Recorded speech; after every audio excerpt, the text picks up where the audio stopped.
I've never felt things. Not like other people have. I didn't notice it at first. Who would notice how their behavior differs from the norm at such a young age? You're born assuming you're like everyone else. My parents always thought I was a bad kid, nothing more. I don't know if I love my parents. I don't know if I love anyone, or if I can love at all. I don't want to love. I don't see the appeal. It makes people act irrationally. It's just a pointless attachment disorder that society has normalized. I do like my parents. When I was 5 years of age, my mom had brought me to the house of a friend of hers. The woman was trying to sell some kittens. My parents thought it would be good for my health to have a pet. I was walked into the house and shown a lot of pitiful kittens, all of them pathetically clawing and biting around for their mother, which had abandoned them. The sight angered me. They didn't even have the maturity to open their eyes. I was disgusted. They told me to pick one to keep. And given alone time with the kittens, I put them in the dishwasher. I put them through the cycle over and over until only one survived. I took that one home and kept it. I was told to name the creature. It has been 12 years since then. I never gave it a name. My parents have always been concerned about the way I think. They don't appreciate our dissimilarities.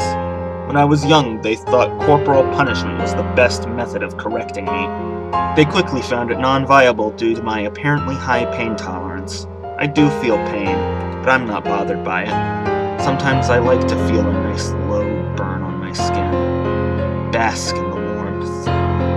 It doesn't do much for me anymore. What little feelings I used to have are now dull to me. You may feel sympathy for me, for my situation.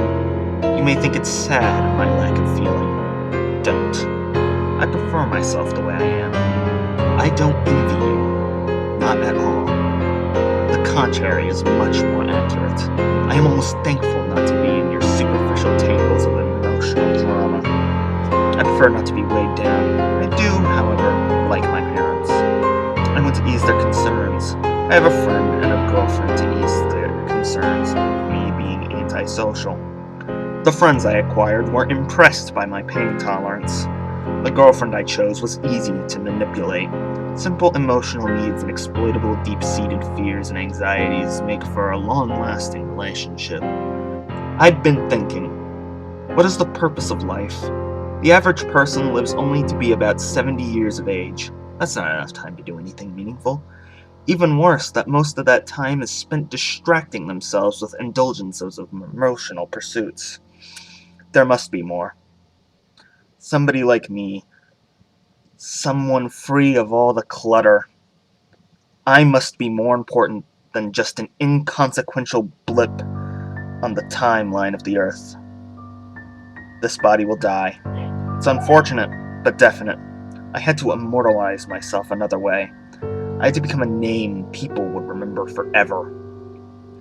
I contacted my friends from school, my girlfriend too. I told them I had a plan to make us all famous.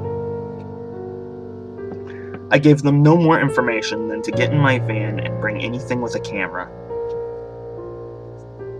It was a 45-minute drive. Despite my unreasonable hopes for a trip in silence, they kept pestering me about the nature of our trip. I told them that we were going to be spending our spring break in a cabin in the woods. Several references to pop culture ensued. The irony was so palpable that even I could feel it. Being able to feel anything at all made me sure I was taking the right action. I told them about an urban legend I heard of a serial killer prone to these woods. We would be staying in the hopes of getting some footage that would make us internet famous. Even more jokes and references ensued, however. My blank demeanor slowly drew them to unease. It worked. My name became legend, appearing on news broadcast after news broadcast. It gave me what I can only assume is the feeling of pleasure. I wore my finest suit to the court case. I thought the need for trial unnecessary considering the excessive amounts of evidence commemorating what I had accomplished. The judge told me I was being prosecuted for 6 counts of murder. 8, I corrected. 8 counts. My parents were the first. I had been punished by them through most of my early childhood. It was my turn to punish them. The judge asked if I thought what I did was wrong. No. I gave meaning to their otherwise meaningless lives. Also, I wanted to see what sort of feeling I would gain from taking a life before enacting my plan. "What did you fear?" my lawyer asked me hesitantly. "Nothing," I told her. I was given the chance during the trial to explain my reasoning for what I did to the entire world watching. Finally, my moment arrived. Life is only certain to end in death. No action taken can prevent that. Therefore, the only action worth taking would be that which ends life. I was ordered by my lawyer to plead defense of insanity. She claimed no sane person would have done such horrible things to their friends.